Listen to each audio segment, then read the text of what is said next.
Hello everyone, Merry Christmas and Happy Hanukkah. Hope you're enjoying your holiday season. Thank you so much for choosing to join me on today's video, where we're going to go into what I got for Christmas. For my returning subscribers, welcome back. It is so good to see you again. For anyone new here, this channel is all about creating style without boundaries. So if that resonates with you, I think you're gonna like it here. Go ahead and hit subscribe so you are notified every time I post a new video. Within this household, I am Santa Claus, and this year I really decided to treat myself. I probably went a little bit overboard, but I really was feeling the festive spirit, and there were some really great opportunities to get some pieces that I absolutely loved, and so I decided to go for it. Now, I don't want this video to be exorbitantly long like my last several videos, so we're gonna go ahead and jump right in, starting out with fragrance. 2024 was the year that I finally realized that a fragrance is a necessary component to my outfit. The fragrance that I wear should really match and enhance the outfit that I'm putting on, and I owe a huge debt of gratitude to my mother for drastically expanding my fragrance collection this year. She's introduced me to several designer fragrances, and that has been a huge boon. I purchased 3 fragrances for myself, and what brought me to these fragrances was my search for a winter fragrance. I really wasn't interested in purchasing another warm and spicy fragrance.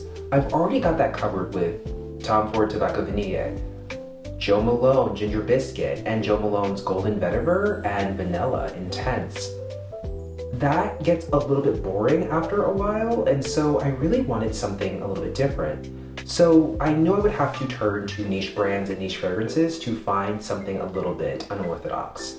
For me, when I think of winter, especially from where I live, I think of the cold, crisp air.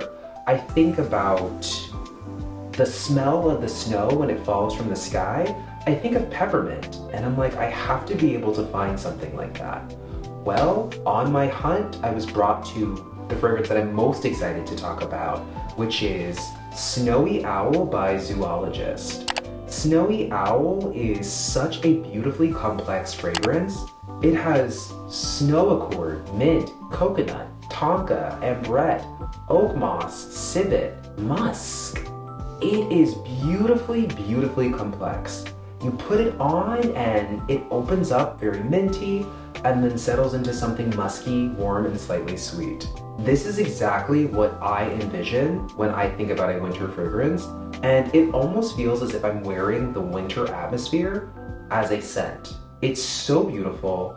I really love it, and I'm so glad that I was finally able to get my hands on this. Also looking at Snowy Owl, I was also introduced to another fragrance recommended for winter, which is Lys Chocho, which is based upon a choux de creme pastry. And this one is such a pleasant surprise. Chocho has notes of citrus peel, lemon, salted caramel, mocha, fresh cream. You would think that it's sugary sweet, but just like a cream pastry, it's really mildly sweet and refreshing. And that is exactly how I would describe this fragrance. It is light, it's fresh, it's sweet, it's refreshing. This, I think, will end up being my go-to everyday fragrance in place of my Golden Vetiver and Vanilla from Jo Malone. It's just that nice. I'm actually wearing it today, and it smells still just as good as when I sprayed it this morning. It doesn't smell like anything I've ever smelled before. So the last fragrance I purchased for myself is Hinoki Fantôme from Boy Smells. If you've been keeping up with any of my gift giving guide content, I actually featured the candle version of this, and I was truly impressed by it. It's smoky, it's earthy, it's rich, it's woody, and it's actually based around the Hinoki woods from Japan, and I was like, am I going to get more use out of a candle, or am I going to get more use out of a fragrance? And I figured that the fragrance would go further for me because it's something that I'm going to put on my body like almost every day. I don't burn a candle every single day, but I will definitely use a fragrance.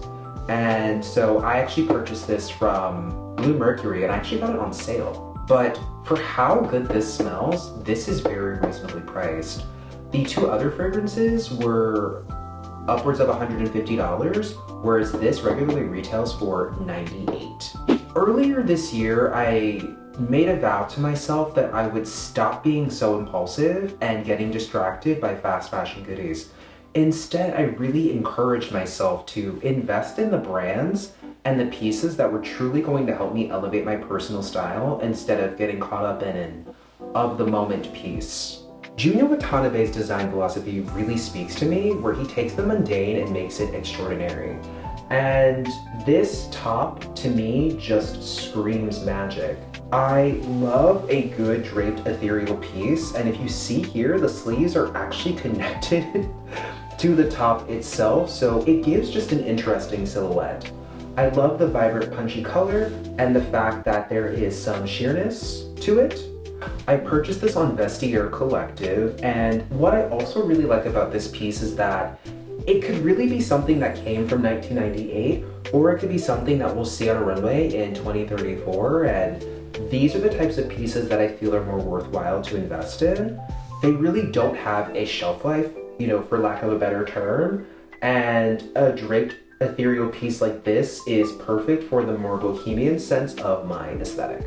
Another apparel piece that I purchased for myself for Christmas is this metallic tinsel Dries Van Noten sweater. Earlier in the holiday season, I really was itching for a sweater that felt very festive, and I did want something that had elements of tinsel in it. I found some options but really wasn't satisfied with black, and so I ended up compromising and getting a sequined cardigan from Target's Future Collective line, which definitely got the job done and is a beautiful piece. However, while scrolling social media, I saw a beautiful black woman that works for a lovely secondhand shop. The name is currently escaping me, wearing a beautiful green oversized tinsel sweater, and when she said it was Dries Van Noten, I said, you don't have to say anything more. Found the sweater in brown, green, and blue, and found the blue colorway on sale from Net-a-Porter, and hit purchase. It's far more oversized than I would ever traditionally go for, but I'm really loving the sweater. I love that the neckline is so wide that realistically you could wear it off the shoulder and not have it look crazy, but I also love the drama in the sleeves. I mean, they're big and billowing. I put this on today to meet a friend for lunch and then do a little shopping at the mall, and I got compliments on this piece, and that to me is the sign of a good investment. Does it feel kind of holiday? Yes, but I don't feel like this is something I will wear strictly for the holidays, which is why I didn't get the green, because I knew the green would feel like Christmas. Plus, I don't know if I'm just delusional, but I really like the effect that sapphire blue has on my skin. I feel like it just gives me a nice, like, vibrant glow. And so I'm excited to not only have the true answer to the festive sweater that I was looking for, but also to own my first Dries Van Noten piece. Also wearing my new Swarovski tennis bracelet. This was purchased from Saks Fifth Avenue. I had a gift card from a purchase that I made earlier in the year and just really couldn't figure out what to buy. And my mother was like, why not a piece of jewelry? Wasn't there something you were looking for? And she was right. Every time we'd walk by Swarovski, I'd see this beautiful aqua blue tennis necklace in the windows, and I was like, I want to have that. And so I looked down Saks, saw the necklace, but then was like, what will actually be very functional and practical for me? So I decided that I would get the aqua colorway, but in a tennis bracelet as well, because this is far easier for me to put on. Whereas a tennis necklace really is a statement and deserves to be the center of attention, a tennis bracelet just feels a lot more accessible. And so with the special that Saks was running and then the gift card, I think this was under $150 for me. So happy to have this. This is also my first Swarovski piece, but I love blue, if it wasn't already apparent. And so this is a really lovely addition. Some other apparel pieces that haven't yet made it to my door, but I didn't want to forget about. I purchased the Brady sweater from Helmut. This is something that I've had up in my cart from Neiman Marcus for quite some time, but I waited too long and missed out on my size. But the Real came through and had my size for a very good price. I think it was $175 when all was said and done, or I believe the sweater was like $600, I want to say. It's an off-the-shoulder design in black, but has these beautiful gold threads that hang down like a fringe. It, to me, almost looks like an angel's wings, and the beauty is that you can wear it in the front or the back. It's a statement, it's a stunner, but just like that Junya Watanabe piece, I feel like it will transcend, and it'll be a piece that I'll keep for a very long time because it doesn't feel trendy. Also, a piece that hasn't come in yet, but I'm super excited about is a shearling Dorothy maxi coat from Susanna Chow. Now, I was at Bloomingdale's while checking out the store windows, and I was picking up my mother's Christmas gift, which was a beautiful pleated trench coat from Sandro.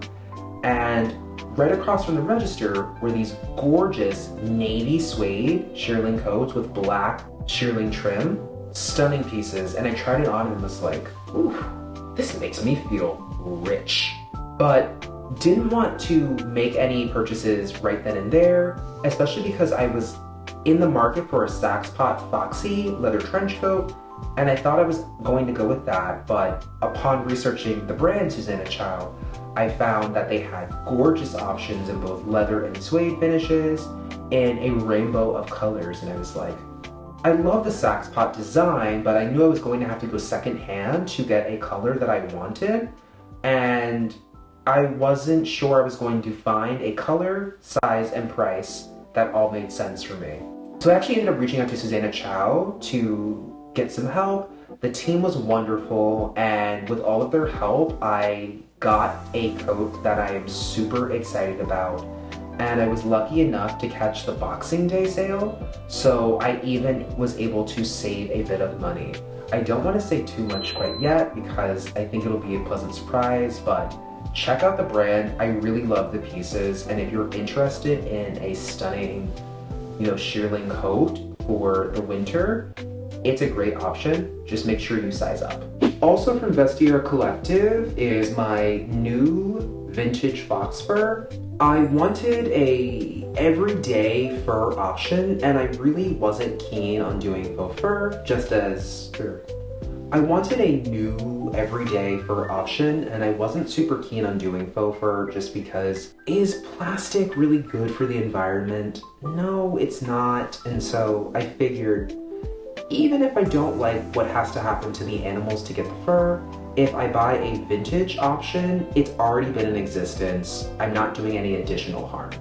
So I scoured the internet, found a couple on eBay, lost out on some bids, but then went to Vestiaire Collective and found this option, which is absolutely gorgeous. It's very dense, it's very thick, it hits right below the hip, and I actually am glad I got this color because I was originally going for a brown and red option, but white for me is much more accessible. I love the fact that this fur already has a story. There's actually someone's initials monogrammed on the inside, and that to me is very fun because it's fun to imagine the story of this coat. I purchased a couple of handbags.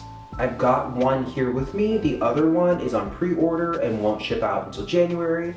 But to talk about the bag that I have here, I am a person who was victim to the infamous Instagram ad, and after seeing that a lot of the influencers that I love followed the brand and that they were having an extended Black Friday sale, I said, well, why not take the plunge?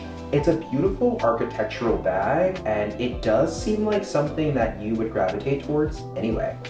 So this is from Culia.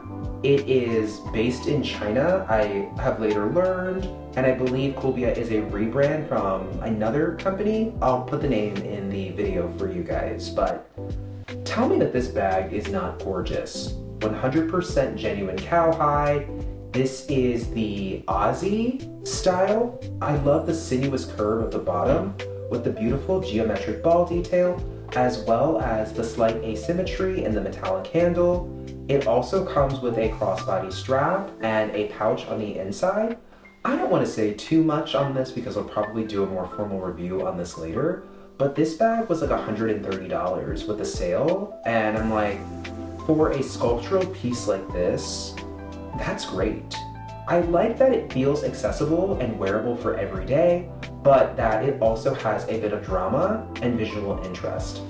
It also has a magnetic closure, which is actually pretty good, not gonna lie. I'm excited to wear this, and I'm interested to see how this ends up bringing some of my looks together. The other bag I purchased was actually on my 2023 wish list. Decided to finally pull the trigger, and that's on the Hanifa V bag in the medium size in the espresso colorway. I knew I wanted this bag and I was never exactly ready to pull the trigger, but one day after work I just decided to just go for it. Honestly, it's a beautiful bag. It looks 10 times more expensive than it is, and it's a nice brown option which rounds out all of the beautiful brown options I purchased for the fall. Plus, love supporting a Black-owned business. Last but not least is a gift from my mother. This is a cocktail kit, and I'm like, were you influenced by my video for gift giving? And she's like, no, funny enough, I actually ordered this before you even put out your video. But I'm like, well, you clearly are on the same page as me because you had the same idea that I did. And so, unfortunately, it's not as exciting because I already opened it and I already have one of the cocktails distilling, but what made my mom purchase this is that it was the winter kit, and they had a Java winter espresso martini with peppermint and brown sugar. And so it's really quite neat because it comes with the dried ingredients already in the jar, and then you have a strainer here as well. So it already comes with all of the dried ingredients, so all you have to do is take your choice of liquid and then let it distill for as many days as you deem necessary. Mine's been distilling for about 4 days, and I am so excited to finally try the espresso martini. And guys, that brings us to the end of this video. Let me know in the comment section which piece was your favorite. Also, what did you get for Christmas? Let me know down below. I'd love to hear from you. Guys, as always, be sure to like, comment, subscribe, share with a friend. I will catch you in my next video. Happy holidays.